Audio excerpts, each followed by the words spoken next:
지구의 최대 지주가 누군지 아십니까? 벼, 보리, 밀, 옥수수. 예, 얘네들이 지금 지구 최대 지주예요. 지네가 무슨 재주로? 우리가 예전에 길러주기 전에는 저 들판에 말없이 피고 지던 잡초였어요. 그런데 우리가 길러주는 바람에 지금 지구에서 가장 큰 지주가 돼서 떵떵거리고 있습니다. 그러는 와중에 사라진 식물들이 어마어마하게 많다는 거죠. 우리가 농경을 하면서 생물 다양성을 엄청나게 줄였는데 최근에 아주 심각한 문제가 하나 또 등장했습니다. 오늘 제가 제일 많이 얘기하는 단어가 심각한 문제. 네, 꿀벌이 사라지고 있다. 다 듣고 계시죠? 2006년에 미국 플로리다에서 시작된 거거든요.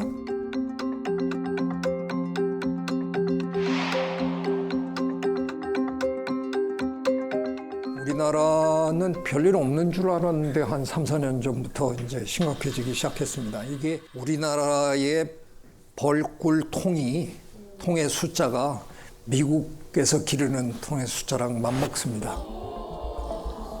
말이 돼요? 미국은 우리에 비하면 어마어마한 나라인데 거기에 있는 벌통수랑 우리나라 한반도에 있는 벌통수랑 비슷합니다. 왜냐하면 미국 사람들은 벌꿀을 따려고 벌을 기르는 것보다 농장에 꽃가루 바지를 해주려고 주로 기르는 거고요. 우리나라는 꿀을 먹으려고, 우리나라 사람들이 꿀을 굉장히 좋아하잖아요. 그래서 하기 때문에 그런데, 그러니까 문제는 꿀벌이 사라진다고 해서 뭐가 그렇게 대수냐라고 생각하시는 분이 있다 그러면 꽃가루 바지가 필요한 작물이 있고 필요 없는 작물도 있겠죠. 근데 대부분이 필요한 작물입니다. 꿀벌 혼자서 작물의 80%를 지금 담당하고 있다는 겁니다. 전 토마토 인공 수정하거든요. 토마토인데. 직접 하세요? 네. 예. 베란다 안에 있는 애는 이렇게 붓으로 이렇게 해요. 그러니까 지금 이게 꿀벌이 만약 진짜 멸종하면 네. 그렇게 해야 되는 거예요. 맞아. 지금 중국에서는 이미 자연 씨처럼 사람이 하기 시작했습니다. 중국은 워낙 사람이 많으니까 그 거대한 농장에 수만 명이 들어가서 붓으로 지금 이렇게 하기 시작했습니다. 미국의 많은 대학들, MIT를 비롯해서 많은 대학에서는 지금 로봇 꿀벌 연구를 하고 있습니다. 꿀벌이 사라지고 나면 그 작은 꿀벌 로봇들을 풀어서 그들로 하여금 꽃가루를 옮겨줄 수 있게 하면 어떨까. 꿀벌 문제가 심각해지니까 미국은 지난 몇십 년 동안 정말 천문학적 예산을 투자해서 이 문제를 과학적으로 연구했습니다. 안타깝게도 뚜렷한 답이 없습니다. 벌이 사라진 이유를 아직 모르는. 꿀이 사라지는 이유를 굉장히 열심히 연구했는데 아직 잘 모릅니다. 제일 그래도 주범으로 드러난 건 역시 농약. 농약 때문에 그게 축적이 돼가지고 이제 한 군락이 완전히 무너지는 그런 일이 있다. 근데 그 농약을 쓰지 않는 지역에도 또 발생한 사건이 터지니까 이게 정답은 아니라는 거죠.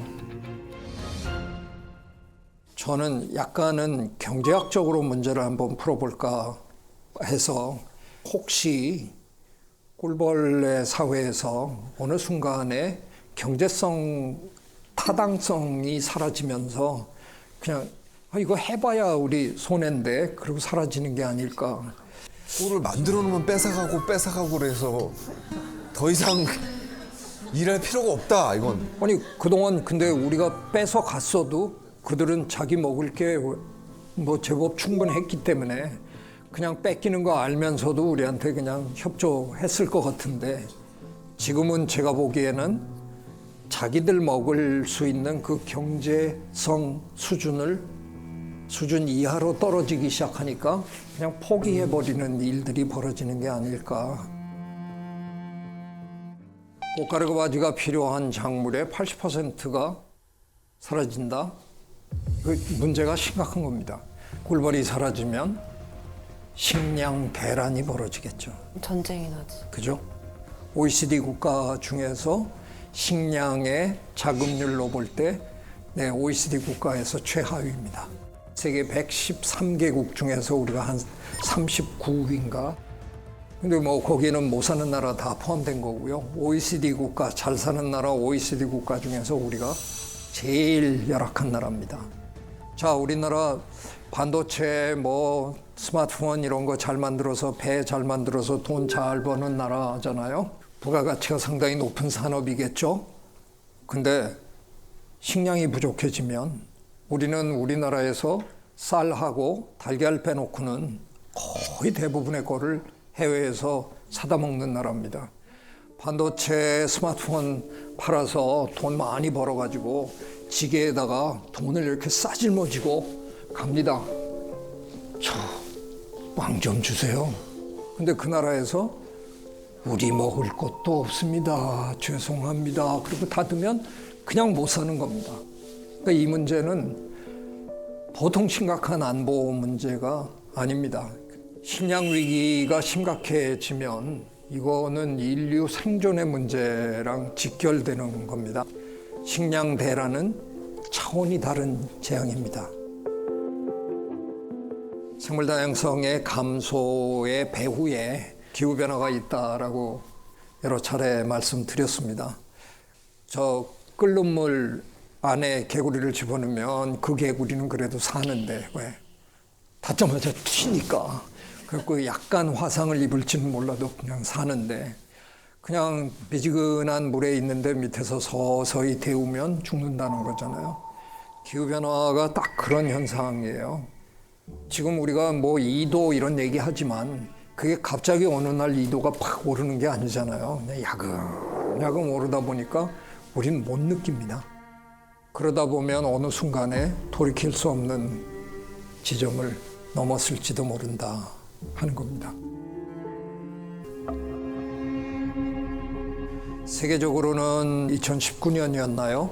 호주에서 인류 역사의 가장 대규모 산불이 일어났죠. 그로 인해서 뭐 코알라는 집계에 의하면 한 6만 마리가 죽은 걸로 알고 전체적으로는 동물로만 한 30억 마리가 희생당한 걸로 나와 있습니다. 근데 뭐 그 사람들이 대개 동물 이럴 때는요, 사실 안타깝게 그 안에 곤충 포함 안 하거든요. 지렁이 포함 안 하거든요. 박테리아 포함 안 시키거든요. 그 토양에 있던 그 많은 미생물들 아마 상당히 사라졌을 텐데. 그리고 우리나라는 금년 초에 우리 뭐 경북에서 어마어마한 산불 겪었잖아요. 근데 우리나라는 앞으로 산불로 상당히 피해가 커질 것 같은 공산입니다. 왜냐하면 우리는 조림을 한 나라잖아요.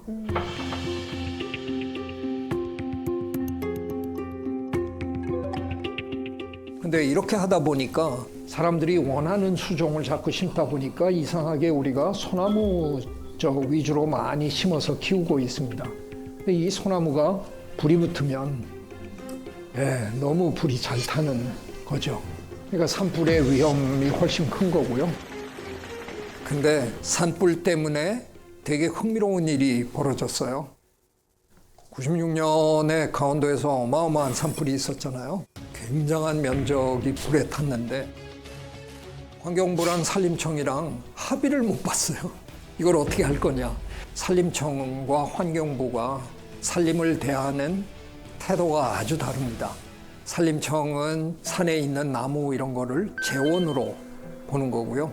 환경부는 생물 다양성, 기후변화 뭐 이런 쪽으로 걱정을 해야 되는 겁니다. 그러니까 산림청은 나무 심어야 된다, 조림해야 된다 이런 쪽이고 환경부는 자연에게 맡깁시다 뭐 이런데 근데 합의를 못 봐가지고 이게 절묘한 실험이 된 거예요.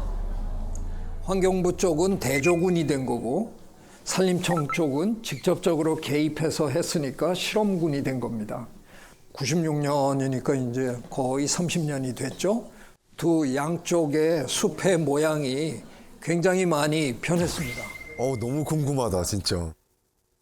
오. 저 오른쪽이 산림청이 개입한 곳이고요. 왼쪽이 환경부가 개입한 곳입니다.